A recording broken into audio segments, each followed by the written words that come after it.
नमस्कार दोस्तों, कैसे हैं आप सब। मेरा नाम है हिमांशु गुप्ता और आपका स्वागत है लर्न विथ हिमांशु चैनल पे। दोस्तों, आज हम बात करेंगे मेकिंग ऑफ द कॉन्स्टिट्यूशन की।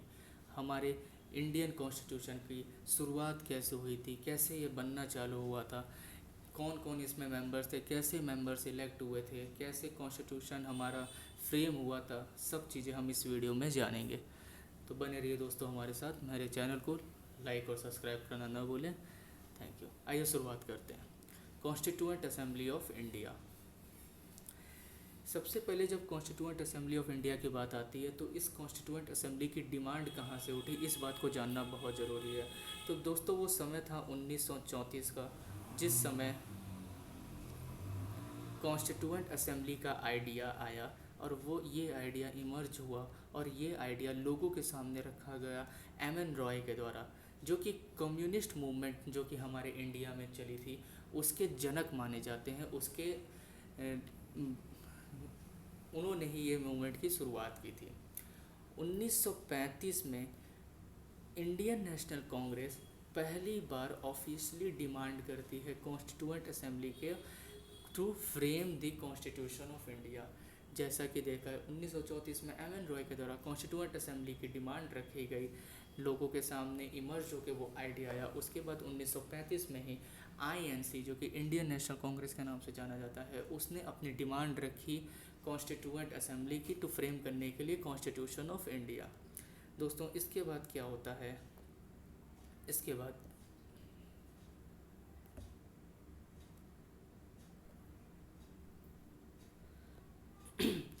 तो ये दोस्तों, ये जो डिमांड है वो एक्सेप्ट हो जाती है ब्रिटिश गवर्नमेंट के द्वारा as it known as a August offer of 1940। August offer 1940 के फॉर्म में ये जो कॉन्स्टिट्यूएंट असेंबली बनाने की बात होती है ये एक्सेप्ट कर लेती है ब्रिटिश गवर्नमेंट। और इस ऑफ़र को जो आया था, जिस ऑफ़र से ये उन्होंने एक्सेप्ट किया था, उसको अगस्त ऑफर 1940 भी कहते हैं।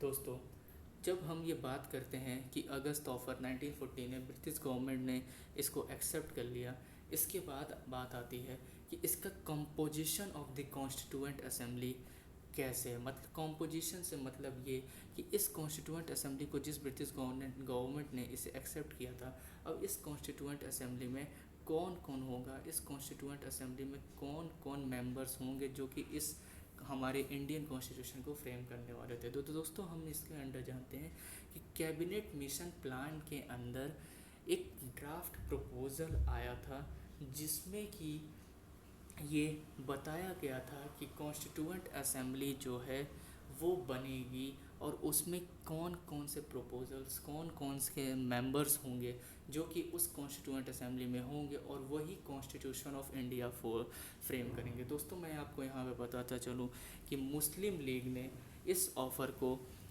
इस कॉन्स्टिट्यूएंट असेंबली को रिजेक्ट कर दिया था, ऑफ़र को रिजेक्ट कर दिया था। और ये कहते हुए मुस्लिम लीग ने रिजेक्ट किया क्योंकि मुस्लिम लीग की शुरू से चाहती कि इंडिया जो है वो दो भागों में विभाजन हो उसका, और दोनों ही जो विभाजन हो के देश बनेंगे वो दोनों ही अपना autonomous state, autonomous power enjoy करे, अपने दोनों का ही एक दूसरे से कोई भी मतलब किसी का भी एक दूसरे पे दबाव ना हो, दोनों ही अपने पावर का, अपने रिसोर्सेज का अपने आप यूज़ कर सके। दोस्तों, चलिए अब बात करते हैं composition of the constituent assembly की। तो the constituent assembly was constituted in November 1946। ये जो कॉन्स्टिट्यूएंट असेंबली था दोस्तों, ये नवंबर 1946 में कॉन्स्टिट्यूट हुआ। मीन्स ये नवंबर 1946 में कॉन्स्टिट्यूएंट असेंबली बननी शुरुआत हुई। और ये जो स्कीम था, ये किस स्कीम के अंडर आया था, तो ये कैबिनेट मिशन के अंडर दोस्तों आया था। कैबिनेट मिशन प्लान के अंडर दोस्तों ये कॉन्स्टिट्यूएंट असेंबली बनने का चीज़ें जो थी वो आई थी। दोस्तों, अब इस कैबिनेट मिशन और ये कॉन्स्टिट्यूएंट असेंबली के बारे में हम कुछ चीज़ें जानते हैं। जैसे आप यहाँ पे देख रहे हैं, यहाँ पे लिखा हुआ है कि जो टोटल स्ट्रेंथ जो थी कॉन्स्टिट्यूएंट असेंबली की वो 389 थी। 389 मीन्स 389 मेंबर्स उस कॉन्स्टिट्यूएंट असेंबली में बने इलेक्ट हुए थे। इसमें से 296 मेंबर जो होंगे वो कहा गया था कि ये सीट्स जो होंगी वो एलोकेट होंगी ब्रिटिश इंडिया को। ब्रिटिश इंडिया को 296 सीट्स अलॉट होंगी। ये ब्रिटिश इंडिया क्या है दोस्तों? तो ब्रिटिश इंडिया मीन्स जो ब्रिटिश शासन जब हम लोग हमारे भारत पे चल रहा था तो उस समय जितने भी हमारे प्रोविंसेस थे, जिसको कि आज के दौर पे हम लोग स्टेट कहते हैं, राज्य कहते हैं, वो राज्य जो थे उस समय ब्रिटिश इंडिया के नाम से जाने जाते थे, ब्रिटिश इंडिया प्रोविंसेस के नाम से जाने जाते थे। तो उन सभी प्रोविंसेस को 296 सीट्स अलॉट होंगी एंड 93 सीट्स जो होंगी वो प्रिंसली स्टेट्स को दोस्तों अलॉट होने वाली थी। ऐसा उस कॉन्स्टिट्यूएंट ड्राफ्ट में जो कि कैबिनेट मिशन प्लान के अंडर आया था उसमें ये मेंशन था। प्रिंसली स्टेट्स दोस्तों वो स्टेट्स हैं जो कि राजाओं द्वारा उस समय शासन की जा रही थी। ब्रिटिश गवर्नमेंट ने, ब्रिटिश सरकार जब हम लोग पे राज करी थी उस समय जो राजाओं अपने अपने राज्य में अपने अपने किसी अंग में वहाँ पे राज कर रहे थे वो प्रिंसली स्टेट्स में आते थे। दूसरा पॉइंट दोस्तों इसमें कहता है कि ईच प्रोविंस और princely state were seat allotted in proportion to their population. जितने भी प्रोविंसेस और जितने भी प्रिंसली स्टेट्स में जो सीट अलॉट होगी, देखिए दोस्तों जी जो मेंबर थे उनका तो 296 जो सीट्स था वो फिक्स्ड था कि ये प्रोविंसेस को इतने सीट्स जाएंगे जितने भी प्रोविंसेस हैं, और 93 सीट्स अलॉट होंगे प्रिंसली स्टेट को जितने भी प्रिंसली स्टेट हैं। उसके बाद लेकिन कहा जाता है कि जितने भी प्रोविंसेस और ये जो प्रिंसली स्टेट्स थे, इन प्रोविंसेस और इन प्रिंसली स्टेट्स के पॉपुलेशन के हिसाब से, पॉपुलेशन के मेजरमेंट से इन लोगों को उस 296 और 93 सीट्स में से रिस्पेक्टिवली सीटेड अलॉट होंगी उनके पूरे पॉपुलेशन के हिसाब से। रफली अगर हम लोग देखें ना दोस्तों तो एक सीट जो था वो अलॉट होने वाला था 1 मिलियन पॉपुलेशन पे, और ये 1 मिलियन पॉपुलेशन एक प्रोविंस की भी हो सकती है और एक प्रिंसली स्टेट का भी होते हैं। आई होप दोस्तों आप समझ पा रहे होंगे कि मैं क्या कहना चाहता हूँ। चलिए आगे बढ़ते हैं। तीसरा जो इसमें फीचर था इस स्कीम का कैबिनेट मिशन प्लान के अंडर, वो कह रहा है कि this seats that was allotted to British provinces were divided among the 3 major communities. अब बात आती है कि ये जो हमारे सीट्स कितने होंगे वो भी हो गए, कैसे कैसे सीट का डिवीज़न होगा, अलॉटमेंट होगा, वो हमने जान लिया। तीसरे पॉइंट में हम ये देख रहे हैं कि British provinces were divided among 3 major communities. British provinces means what? British provinces means मैंने अभी आपको बताया कि ब्रिटिश गवर्नमेंट के अंडर जो हमारे भारत के जितने राज्य थे, प्रोविंसेस थे, वो ब्रिटिश प्रोविंसेस कहलाते हैं। और वही सब जो थे, जितने भी लोग इसमें रह रहे थे, वो सभी डिवाइड होने वाले थे उस समय 3 मेजर कम्युनिटीज़ में। पहला था मुस्लिम, दूसरा था सिख और तीसरा था जनरल। और ये दोस्तों जनरल मीन्स मुस्लिम और सिख को छोड़ के जितने भी और कम्युनिटीज़ आने वाले थे, जितने भी कास्ट के लोग, कितने भी कोई भी और रिलीजन, मुस्लिम और सिख को छोड़ के वो सभी जनरल में आने वाले थे। और इन सभी तीनों कम्युनिटीज़ में भी जो सीट का एलोकेशन होगा वो रेशियो टू देयर पॉपुलेशन ही होगा। जितना उनका पॉपुलेशन होगा उसके अकॉर्डिंग उनकी सीट होगी। कि जैसे कहीं अगर मान लेते हैं जैसे कि यूनाइटेड प्रोविंसेस जो कि हमारा आज का उत्तर प्रदेश है, उस समय अगर उसकी जनसंख्या एक रफली अगर माने 10 लाख है तो उसको एक सीट होगी। अगर 20 लाख है तो जैसे 2 सीट अलॉट होगी। लेकिन वहीं कहीं हमारा जैसे कि एक छोटा राज्य हमारा कोई है, जैसे कि गोवा मान लेते हैं, तो वो 10 लाख की जगह 1 लाख ही पॉपुलेशन है और टोटल मतलब जैसे कि टोटल अगर मान लेते हैं वहाँ के कि 10 लाख पॉपुलेशन है तो वहाँ एक ही सीट वहाँ अलॉट होगी। लेकिन यहाँ पे उत्तर प्रदेश में हमारे 20 लाख 30 लाख पॉपुलेशन है तो यहाँ हमारे 3 मेंबर्स होंगे। मतलब कि इनका जो रिप्रेजेंटेटिव होगा वो कॉन्स्टिट्यूएंट असेंबली में इस स्टेट का ज़्यादा होगा एज़ कंपैरिजन टू गोवा। चौथे पॉइंट में ये कह रहा है कि each communities representative were to be elected by only members of that community in provincial legislature assembly and voting was done by single transferable vote. दोस्तों चौथा पॉइंट ये कहना चाह रहा है कि जितने भी रिप्रेजेंटेटिव होंगे हमारे एक प्रोविंसेस के, हमारे एक प्रिंसली स्टेट्स के, उस प्रोविंसेस और प्रिंसली स्टेट्स के जो हर एक कम्युनिटीज़ होंगी, जैसे कि मुस्लिम हो गया, सिख हो गया, जनरल, तो ये सभी तीनों कम्युनिटी अपने कम्युनिटी के रिप्रेजेंटेटिव को ही वोट करेंगी। किसी और कम्युनिटी का बंदा किसी और कम्युनिटी के रिप्रेजेंटेटिव को वोट नहीं करेगा, ऐसा उसमें साफ साफ उस स्कीम में लिखा हुआ था। और ये जो वोटिंग होगी वो डन होगी bye single transferable vote. Representative of the princely states were nominated by the head of the princely state. जो प्रिंसली स्टेट्स के जो रिप्रेजेंटेटिव होंगे वो सभी नॉमिनेट होंगे किसके थ्रू? प्रिंसली स्टेट के हेड के थ्रू, जो कि राजा होता है, उनके ही थ्रू जो जिनको नॉमिनेट करेंगे वही इसमें वो आएंगे। दोस्तों अब चलिए बात करते हैं working of the constituent assembly की। Constituent assembly first meeting held on 9 दिसंबर 1946। 9 दिसंबर 1946 को कॉन्स्टिट्यूएंट असेंबली का पहला मीटिंग होता है। मुस्लिम लीग जो थी वो इस मीटिंग को बॉयकॉट कर चुकी थी, और जैसा कि उनका पहले से डिमांड था और इस समय भी उनका डिमांड चला आ रहा था कि सेपरेट स्टेट ऑफ पाकिस्तान वो यहाँ पे चाहते हैं। यहाँ पे दोस्तों मुस्लिम लीग छूट गया है, इसको मैं लिख देता हूँ यहाँ पे। तो वो चाह रहे थे, उन्होंने बॉयकॉट कर दिया था इस मीटिंग को, जो कि 9 दिसंबर 1946 को हुई थी। As Muslim League boycotted the meeting that left only 211 members thus attend the meeting. जैसा कि मुस्लिम लीग बॉयकॉट कर दी मीटिंग, तो केवल 211 मेंबर्स बचे थे जिन्होंने कि इस मीटिंग को अटेंड किया।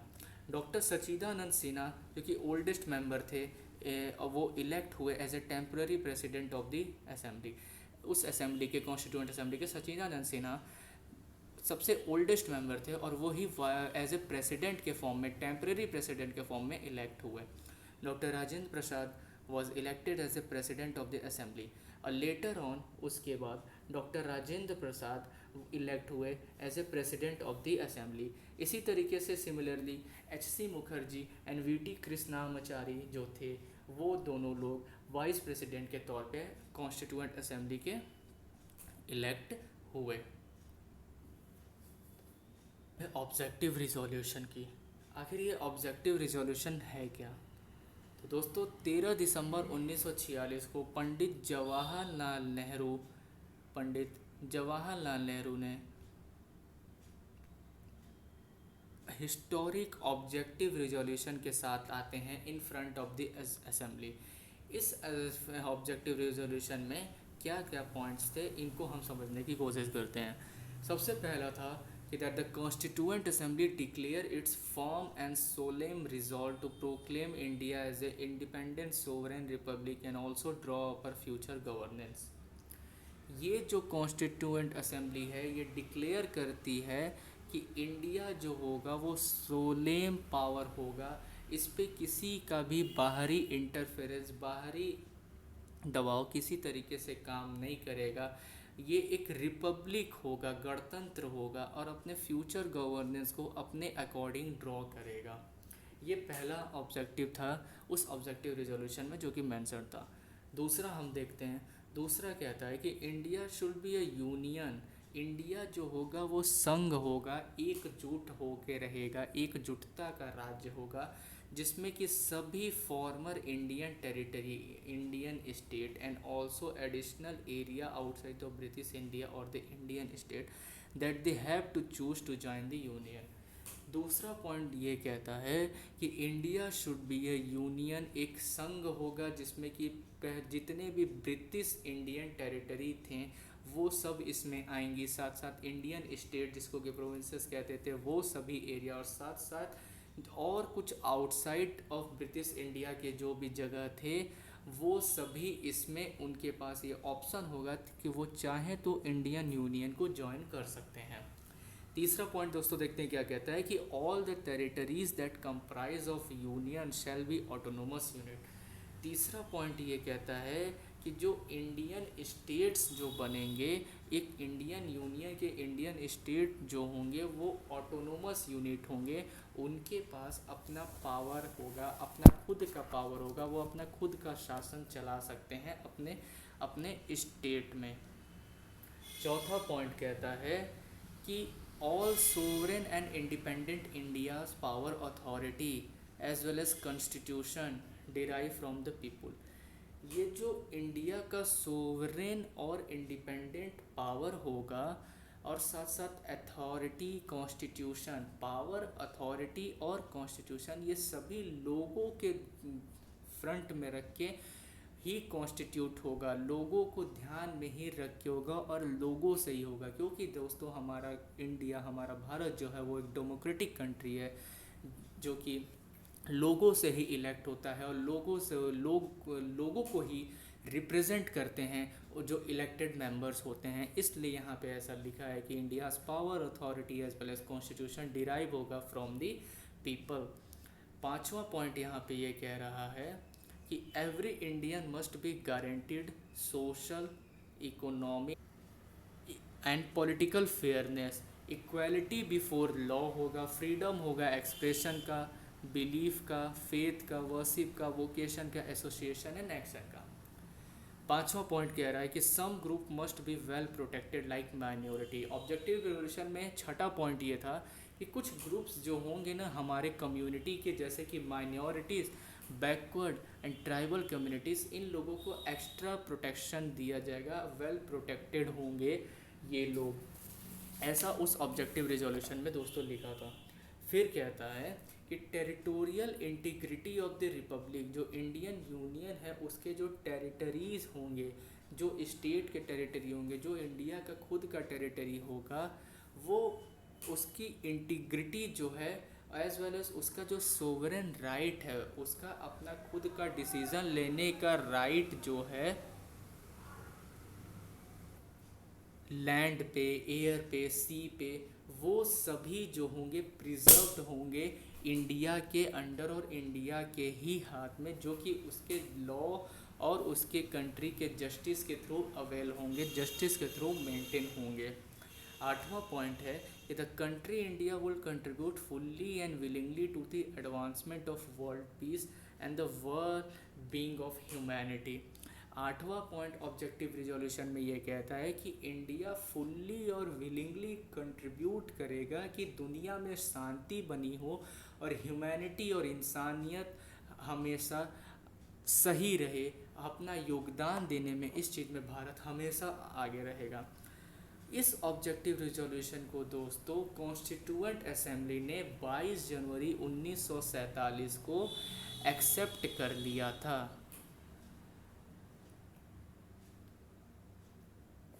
तो दोस्तों ये रहा इस वीडियो कॉन्स्टिट्यूएंट असेंबली और मेकिंग ऑफ द कॉन्स्टिट्यूएंट का पार्ट 1। मैं पार्ट 2 इसका जल्द ही लेके आऊँगा। तब तक के लिए धन्यवाद।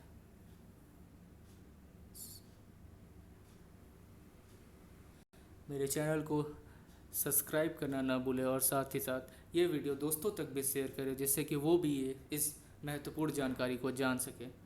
Thank you.